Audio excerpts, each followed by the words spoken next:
जय जिनेन्द्र, नमो जिडाणम।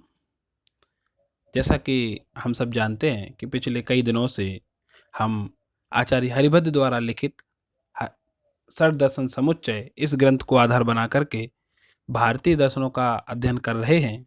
और आज इन दर्शनों के अंतर्गत चौथे अधिकार के रूप में जैन मत इसका वर्णन प्रारंभ करने जा रहे हैं। देखिए, हम जानते ही हैं, जैन शब्द सुनते ही हमारे मन में कई सारे विचार अपने आप आने लगते हैं। और जैन शब्द ये बताता है कि कोई विशेष एक वर्ग है, विशेष परंपरा है जो अहिंसा मूलक चर्या का पालन करती है।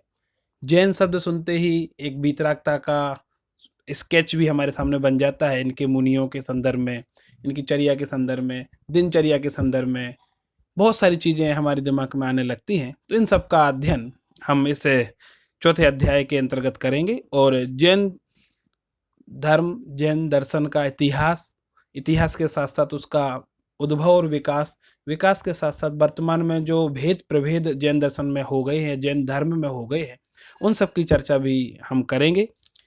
निश्चित ही कुछ चीज़ों को आप जानते होंगे, कुछ चीज़ें इस ग्रंथ के माध्यम से हम नई पढ़ेंगे, उनको समझने का प्रयास करेंगे और विचार करेंगे कि वर्तमान में जो चीज़ हमारे सामने है और जो ग्रंथ में लिखा हुआ है, उन दोनों में साम्यता कितनी है, और अगर कोई वैषम्यता आई हुई है, कोई अतिचार की प्रवृत्ति दिखाई दे रही है, तो क्यों है, इस पर भी हम कोशिश करेंगे विचार करने की।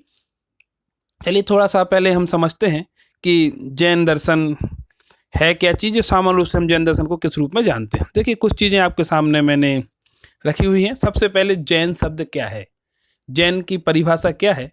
तो जिन का भक्त या जिन आज्ञा को मानने वाले को जैन कहते हैं। या जिन आज्ञा से तात्पर्य केवली भगवान ने जो मार्ग बताया हुआ है, जो चर्या बताई हुई है, उस चर्या का पालन करने वाला, केवली भगवान द्वारा बताए गए मार्ग पर चलने वाला, केवली भगवान द्वारा बताए गए धर्म का अनुसरण करने वाला, वही जिन आज्ञा को मानने वाला कहलाता है और वही जैन है। अब बात आती है जिन का भक्त। जिन मतलब क्या चीज है? जिसने स्पर्शन आदि पांच इंद्रियां और मन को जीत लिया हो, उसे जिन कहते हैं। सबसे पहली बात यहाँ कह दी गई है कि जिन बने बिना जिनेन्द्र कोई नहीं बन सकता। इसलिए जिन बनने के लिए प्रथम आवश्यकता क्या है? पांच इंद्रियों पर विजय प्राप्त करना। ये विजय प्राप्त करने से क्या तात्पर्य है? अभी वैसे ही लॉकडाउन 2 का टाइम लगभग पूरा होने वाला है और रामायण महाभारत टीवी पर सब देख रहे हैं और जय पराजय की बात वहाँ बहुत चल रही है। तो क्या यहाँ भी हम ये बात देखें कि जिसने स्पर्शन आदि इंद्रियों को जीत लिया हो, तो जीतने के लिए क्या करना पड़ेगा? किसी से भी पूछें तो हम सामान्य रूप से कह देते हैं भाई लड़ाई करना पड़ेगी, जीतना पड़ेगा, तो युद्ध करना पड़ेगा। तो यहाँ इंद्रियों से युद्ध किस प्रकार से होगा? इंद्रियां कोई व्यक्ति के रूप में तो है नहीं, कोई प्रतिपक्षी के रूप में तो है नहीं, वो तो हमारे साथ हैं। और हम जो स्वयं शरीर रूप में हैं, इस शरीर में ही शरीर के चिन्ह विशेष को इंद्रियां कहते हैं, जो पांच हैं: स्पर्शन, रसना, घ्राण, चक्षु और कर्ण, और इन सबको कंट्रोल करने वाला मन। अब वापस वही प्रश्न होता है कि इनको जीतें कैसे, कैसे लड़ें? बताइए, हम अपने शरीर से कैसे लड़ें, अपनी रसना से कैसे लड़ें, घ्राण से कैसे लड़ें, चक्षु और कर्ण से कैसे लड़ें, या मन से कैसे लड़ें? कई विचार किया आपने? चलिए थोड़ा सा विचार करते हैं। कैसे लड़ें, शरीर से कैसे लड़ें, क्या किया जाए? मैं आपके सामने एक स्केच रखता हूं, थोड़ा सा विचार कीजिए। हमारे सामने कोई बहुत ज्यादा शरीर से विक्षिप्त है, शरीर से अपंग है, काला कलूटा है, बदबू आ रही है उसके शरीर से, और वो बोलता भी बहुत कर्कश है, अपशब्द बोलने वाला है, गंध आ रही है, कलर अच्छा उसका है नहीं, शरीर भी बेडोल है, मतलब कहीं भी कुछ भी अच्छा नहीं दिख रहा है। तो उसका शरीर में जो बेडोलता है वो स्पर्शन इंद्रिय का विषय है। और उसमें खाने का कोई सलीका नहीं है, जो दो वो खा लेता है, कैसे भी खाता है, भक्ष भक्ष खाता है या असभ्य तरीके से खाता है। तो रसना इंद्रिय का भी उस पर कंट्रोल नहीं है। बदबू आ रही है, घ्राण इंद्रिय का विषय बन रहा है। रूप रंग अच्छा नहीं है, चक्षु इंद्रिय का विषय, और कर्कश वाणी बोलता है, और विचार भी अच्छे नहीं है। तो छह की छह इंद्रियां के जो विषय हैं वो हमारे सामने हैं, पर वो व्यक्ति तो है। और इसको सिचुएशन को थोड़ा सा बदलते हैं इन्हीं समस्त गुण या अवगुण या विशेषताओं से युक्त व्यक्ति आपके साथ ऐसे सफर में सीट पे बैठा है, जिस बस में आप सफर कर रहे हैं उसमें एक ही सीट खाली है और वही सीट जिसके बगल में वो व्यक्ति इन 6 विशेषणों से युक्त है वो बैठा है, और आपको लंबी दूरी पर जाना है, दूसरी कोई सीट नहीं है और जाना भी बहुत ज़रूरी है, तो आपके पास चॉइस नहीं है। तो आप उसके पास में बैठ तो जाते हैं, फिर क्या होता है, बैठने के साथ साथ एक एक इंद्रिय अपना अपना काम प्रारंभ कर देती है और स्पर्श इंद्रिय कहेगी क्या तरीका है, कैसा बेढोल व्यक्ति है, इसको यहाँ क्यों बिठाला। रसना इंद्रिय कहेगी इस रास्ते में खाता पीता है, कुछ भी खाता है, असभ्य तरीके से खा रहा है, अच्छा नहीं है, बदबू भी आ रही है, रंग भी अच्छा नहीं है, कहीं खर्राटे ले रहा है या मुंह चला रहा है या चप चप की आवाज कर रहा है, पाँव लटका रहा है, कुछ भी कर रहा है तो, और बोल रहा है तो विचार भी इसके अच्छे नहीं है, सात्विक नहीं है। 6 की 6 इंद्रियों का जो विषय है वो विपरीत है, आपके अनुकूल नहीं है, फिर भी आप क्या कर सकते हैं। आपके पास ऑप्शन तो कोई है नहीं, चॉइस नहीं है, विकल्प नहीं है, आपको सफर करना है, उसे भी सफर करना है, वो पहले से सफर कर रहा है और आप उसके साथ सफर भी कर रहे हैं और सफर भी कर रहे हैं, उन्हें यात्रा भी कर रहे हैं और परेशान भी हो रहे हैं। उस स्थिति में आप क्या कर सकते हैं, आप अपने भावनाओं पर, अपने सेंस पर, अपने विचारों पर कंट्रोल कर सकते हैं और बैठा है तो बैठा है, क्या फर्क पड़ता है, बदबू आ रही है, हम क्यों ध्यान दें, उसका रंग जैसा भी है तो, या उसका अपना एक सलीका है, वो अपने तरीके से काम कर रहा है, हम उस पर इतना ध्यान क्यों दे रहे हैं, क्या जरूरत है, आवश्यकता क्या, आवश्यकता है उसकी ओर देखने की, उसकी ओर ध्यान देने की। जब हम ऐसा विचार कर लेंगे तो क्या होगा, हमारा ध्यान, हमारा मन उसके आकृति से, उसके रूप रंग से, उसके हाव भाव से, उसकी क्रियाओं से हटेगा और हम तुरंत अपने मन को डाइवर्ट करके दूसरी ओर लगा दें। तो क्या होगा, तुरंत ही मन चूंकि एक समय में एक ही जगह काम करता है, जैसे ही ध्यान उससे हटेगा और हमारा मन दूसरी ऑब्जेक्ट में, दूसरे सब्जेक्ट में लग जाएगा, तो फिर उसकी ओर हमारा ध्यान नहीं जाएगा, तो वो विकल्प नहीं आएंगे, विकल्प नहीं आएंगे तो विकार नहीं आएगा, विकार नहीं आएगा तो गुस्सा नहीं आएगा। तो क्या किया हमने, सिर्फ मन का डाइवर्जन किया और कुछ नहीं किया, और जो विकल्प आ रहे थे, जो हमें कष्टकारी थे, जिनसे क्रोध आदि उत्पन्न हो रहा था, वो क्या हुआ, दूर हो गया। तो आपने सिर्फ एक मन का डायरेक्शन चेंज किया और पांचों इंद्रियों ने अपने डायरेक्शन को अपने आप चेंज कर लिया। इसलिए मन रथ है, तो मन क्या है, रथी, यानी रथ को चलाने वाला, और पांचों इंद्रियां क्या है, रथ है। तो रथ कहाँ जाता है, जहां रथी रथ को ले जाता है। जो रथ को चलाने वाला है, अगर वो डायरेक्शन बदल देता है तो रथ अपने आप कहीं और नहीं चला जाता, वो तो वहीं जाएगा जहां रथ ही लेके जाएगा। ऐसे ही पांचों इंद्रियां उसी विषय में प्रवृत्ति करेंगी जिस विषय में मन चाहेगा। तो तुरंत हमने डायरेक्शन चेंज किया और वो विकल्प हट गए। तो हमने पांचों इंद्रियों के जो विषय थे उनको जीता कि नहीं जीता, कैसे जीता, मन का डायरेक्शन चेंज करने से। तो यहाँ भी यही बात कही जा रही है कि जिसने स्पर्श आदि 5 इंद्रियों और मन को, और इसके साथ साथ मन को जीतना क्यों जरूरी है। देखिए, मन भी कहीं ना कहीं विकल्पों में अटकता भटकता ही है।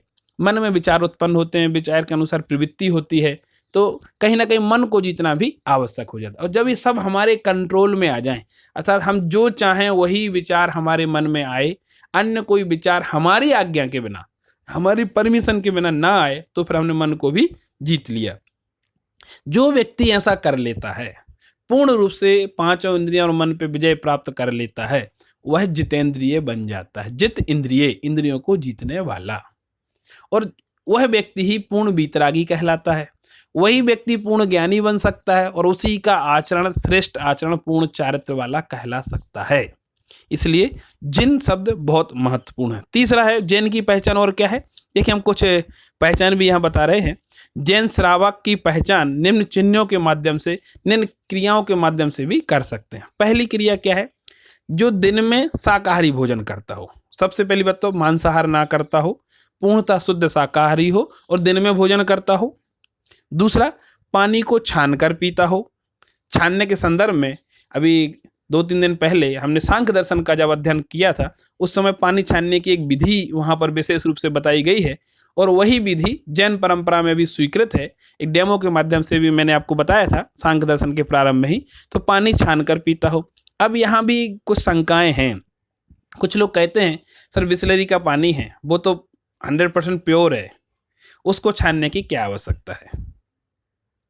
अथवा मैंने पानी गंगा नदी का पानी लाके रखा है, वो तो पवित्र होता है, गंगा जल है, उसको छानने की कहाँ आवश्यकता है। देखिए ये कुछ ऐसी चीज़ें हैं, कहीं श्रद्धा का विषय है, कहीं तर्क का विषय है, पर यथार्थता ये है कि अगर पानी को हमने नदी या कुएं से निकाला है और उसे छाना नहीं है तो उसमें असंख्यात जीव होते ही हैं। पानी स्वयं जीव है वो तो है ही, जल जीव, जल काय जीव और जल कायिक जीव, दो प्रकार के जीव उसमें और पाए जाते हैं। जो माइक्रोस्कोप से पानी में जीव दिखाई देते हैं वो तो तरस जीव हैं, लेकिन असंख्यात स्थावर जीव भी उसमें होते हैं। इसलिए क्या करें, सामान्य नियम है कि आप मोटे कपड़े से पानी को छान लें तो 48 मिनट तक पुनः उसमें जीव उत्पत्ति लगभग नहीं होती। और अगर आपने उसमें लौंग डाल दी, सौंफ डाल दी, तो 2 घड़ी या 4 प्रहर, सॉरी 1 प्रहर, 2 प्रहर या अथवा 4 प्रहर की मर्यादा उसकी बन जाती है, यानी 12 घंटे तक की मर्यादा बन जाती है। और अगर आपने उस पानी को 100 डिग्री पर बॉइल्ड, छने पानी को 100 डिग्री पर बॉइल्ड कर दिया, फिर उसे ठंडा कर लिया, तो लगभग 24 घंटे की मर्यादा, यानी 24 घंटे तक उसमें पुनः जीव उत्पत्ति संभव नहीं है। पर ध्यान रखें, पानी स्वयं जीव है, वो कभी नष्ट नहीं होता। जल जीव, जल काय जीव और जल कायिक जीव, 3 प्रकार के जीवों की बात कर रहे हैं हम। तो जल काय और जल कायिक, जल ही जिनका शरीर है वो जल काय, और जल शरीर के आश्रित रहने वाले अन्य जीव जैसे कवक, शैवाल आदि हो जाती है वो, तो हम उनको दूर कर सकते हैं। लेकिन जल जीव जो स्वयं जीव है और जल काय यानी पानी ही जिसका आकार है, उसे तो हम दूर नहीं कर सकते। तो पानी, बिसलेरी का पानी भी साइंस की दृष्टि से कहें, आधुनिक दृष्टि से कहें, ठीक है, परंतु जो व्रती श्रावक हैं, जिन्होंने नियम लिया हुआ है, उसे तो छान कर ही पानी पीना चाहिए, चाहे वो गंगा जल हो, चाहे बिसलेरी का पानी हो, चाहे कोई भी हो, बिना छना पानी नहीं पीना चाहिए। तीसरा पहचान क्या है, सिंबल क्या है जैन का, नित्य देव दर्शन करता हो। देव दर्शन भी एसेंशियल है। क्यों जरूरी है? क्योंकि जब तक वो देव दर्शन नहीं करेगा तब तक उसे भगवान बनने का मार्ग, भगवान बनने की भावना, भगवान कैसे होते हैं उनका स्वरूप का भान नहीं हो सकता। क्योंकि देव दर्शन करेगा तो शास्त्र से भी उसका तालमेल बनेगा, शास्त्र स्वाध्याय आदि भी कर पाएगा और गुरु से सानिध्य भी वहां पर उसे मिल जाएगा। इसलिए देव दर्शन में शास्त्र और गुरु समाहित हैं। तीसरा है जो सप्त व्यसन का त्यागी हो। सप्त व्यसन अर्थात जुआ आदि नहीं खेलता हो। कौन कौन से 7 व्यसन? जुआ खेलना, आमिष मांस भक्षण करना, शराब पीना, जुआ, आमिष, मदिरादारी, विषयगमन करना, चोरी करना, परस्त्री रमण करना और शिकार करना। ये 7 व्यसन हैं। इन 7 प्रकार के दुष्चरित्र से जो रहित हो, जिसके आचरण में इन 7 प्रकार में से किसी एक का भी आचरण ना हो, वही जैन कहला सकता है। और अंत में आता है जो हिंसा आदि 5 पापों से रहित हो, यानी हिंसा, झूठ, चोरी, कुशील और परिग्रह, इन 5 पापों से रहित भी होना चाहिए। हिंसा क्या चीज है? हिंसा के बारे में सामान्यतः हम सब जानते हैं, वे किसी जीव को मारना हिंसा है और नहीं मारना अहिंसा है। ये हिंसा की सबसे स्थूल और सूक्ष्म, स्थूल और सामान्य परिभाषा है, क्योंकि हम किसी जीव को मार ही नहीं सकते। कहा भी है, निज आयु क्षय से मरण हो, यह बात जिनवर ने कही, तुम मार कैसे सकोगे जब आयु दे सकते नहीं। अगर हम किसी को मार सकते हैं, ऐसा कर्तव्य तो अभिमान हमारे अंदर आता है, तो हम किसी को जिंदा भी कर सकते हैं, ऐसा अभिमान भी आ जाएगा। फिर किसी का जन्म और मरण हमारे आश्रित हो गया, परंतु ऐसा संभव नहीं है। निज आयु क्षय से मरण हो, यह बात जिनवर ने कही। प्रत्येक जीव जिसका जन्म हुआ है वह अपनी आयु पर्यंत जिंदा रहेगा ही रहेगा, और जब आयु पूर्ण हो जाएगी तो उसे कोई बचा नहीं सकता। इसलिए हम किसी को मार देते हैं या मार सकते, हम निमित्त बन सकते हैं, मार नहीं सकते। इसलिए हिंसा, परंतु क्या मारना ही हिंसा है, नहीं मारना अहिंसा है, ऐसा हम मान के चले? ऐसा नहीं है। आचार्य अमृतचंद्र देव ने पुरुषा सिद्धि उपाय में अहिंसा की एक परिभाषा बताई है। यह परिभाषा सबसे सटीक भी है, स्थूल भी है। यद्यपि अहिंसा परमो धर्म हम कहते हैं, और यह मूल मंत्र तो वेद का है, ऋग्वेद का है, जैन परंपरा का नहीं है, लेकिन जैन परंपरा में जो अहिंसा की परिभाषा बताई है वो मैं आपके सामने रखता हूँ। आचार्य अमृतचंद देव लिखते हैं, अप्रादुर्भावा खलु रागादीनाम भवत्य हिंसेति तेषां मेवोत्पत्ति अहिंसेति जिनागमस्य संक्षेपः। अर्थात आत्मा में राग द्वेष की उत्पत्ति होना हिंसा है और आत्मा में राग द्वेष की उत्पत्ति नहीं होना अहिंसा है, और यही जिनागम का सार है। देखिए कितनी गंभीर बात दो शब्दों में कह दी। जैसे वैदिक परंपरा में एक श्लोक बहुत प्रसिद्ध है कि अष्टादश पुराणेषु व्यासस्य वचनद्वयम् परोपकाराय पुण्याय पापाय परपीडनम। वैदिक परंपरा में 18 पुराण वेद व्यास ने लिखे और 18 पुराणों का सार उन्होंने 2 पंक्ति में लिख दिया कि 18 अष्टादश पुराणेषु व्यासस्य वचनद्वयम् परोपकाराय पुण्याय पापाय परपीडनम। वेद व्यास ऋषि कहते हैं कि मैंने 2 ही बातें कही हैं 18 पुराणों में कि दूसरों का उपकार करना पुण्य है और दूसरों को कष्ट देना पाप है। इसका मतलब क्या हो, मारने की आवश्यकता नहीं है। अगर आपने उन्हें कष्ट भी दिया है, मानसिक रूप से हिंसा पहुंचाई है, वाचिक रूप से कष्ट पहुंचाया है, कायिक रूप से कष्ट पहुंचाया, तो भी हिंसा ही है। जैन परंपरा में भी यही बात कही कि आत्मा में, देखिए यहां भी उन्होंने कहा कष्ट पहुंचाना यानी किसी दूसरे को ताड़ित करना, परंतु हम ताड़ित ना करें, मन में ही किसी के लिए बुरे विचार लाएं, बोले ना, पर मन में ही अंदर अंदर बोलते रहें, मन में ही संकल्प करें कि ऐसा करूंगा वैसा करूंगा, तो भी हिंसा ही है। इसलिए आत्मा में राग द्वेष की उत्पत्ति होना हिंसा है और आत्मा में राग द्वेष की उत्पत्ति ना होना अहिंसा है। यह जैन धर्म का सार है, पूरे संपूर्ण जिनागम का सार है। इतनी गंभीर परिभाषा हिंसा। फिर झूठ, किसी की पड़ी हुई भूली हुई वस्तु को का ज्ञान हमें है परंतु उसके विपरीत बता देना। चोरी, किसी की वस्तु को चुरा लेना। कुशील, अपने पत्नी के अतिरिक्त अन्य किसी को भी बुरी नज़र से देखना, कुशील भाव से देखना। भोग वासना के विचार से देखना, वो कुशील है। और आवश्यकता से अधिक वस्तुओं का संग्रह करना परिग्रह है।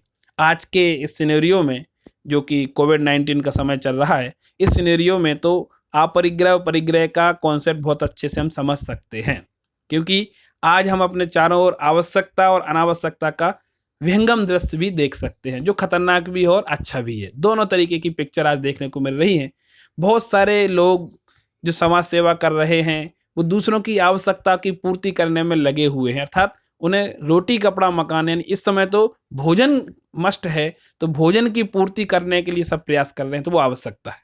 मेरे पास है, अतिरिक्त है, मेरे परिवार का पालन पोषण हो सकता है, फिर जो अतिरिक्त है वो मैं दूसरों को देके उनकी आवश्यकता की पूर्ति करूं, तो वो तो अपरिग्रह की भावना है। और इस लॉकडाउन के टाइम में चूंकि अच्छा समय मिला है कमाई करने का, तो चीज़ों को मिक्स करके बेचना, दुरुपयोग करके बेचना, ज़्यादा पैसा करके लूट लेना, ये परिग्रह है। तो आवश्यकता से अधिक वस्तुओं का संग्रह करना वो परिग्रह है और संग्रह नहीं करना अपरिग्रह है। इन 5 पापों से रहित भी होना चाहिए, तो वो जैन कहलाता है। इसके बाद अब कुछ और बातें, चूंकि अभी हमने बात की थी जिनेंद्र की, जिन की। जिन अर्थात सच्चा देव, सच्चा देव नहीं भगवान।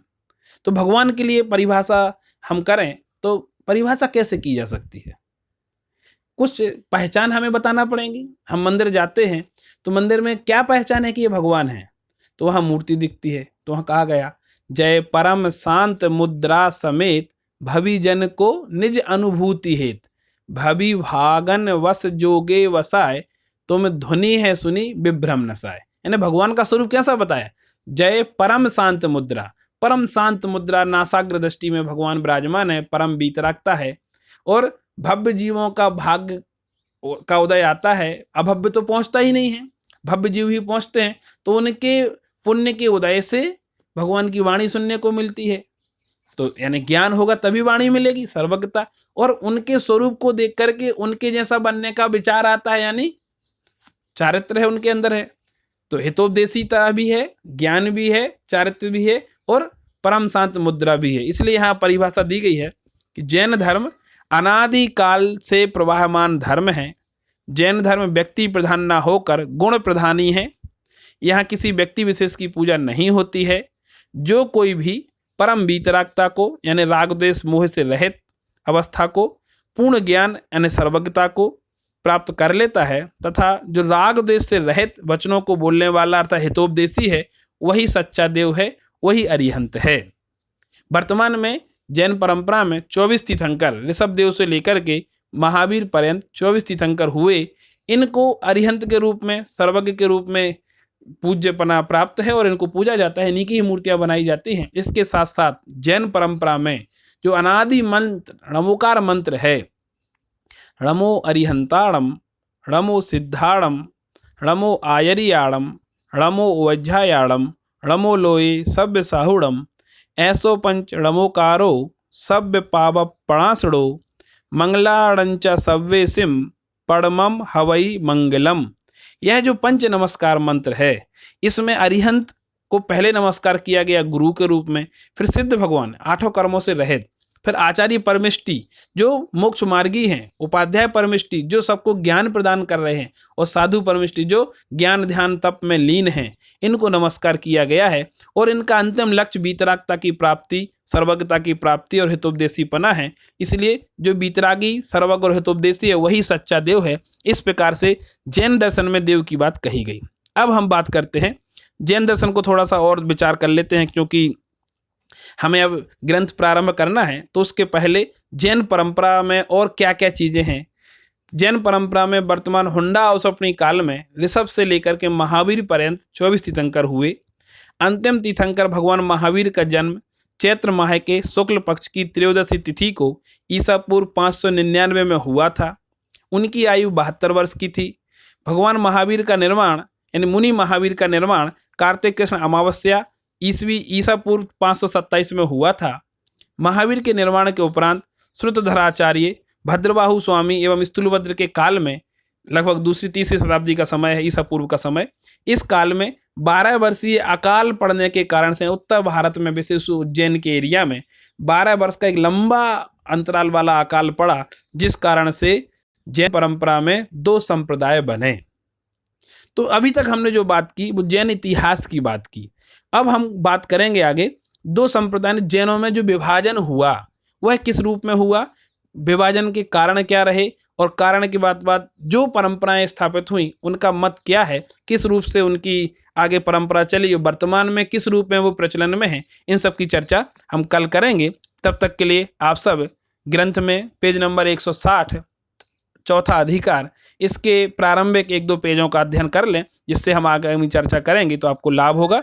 जय जिनेंद्र।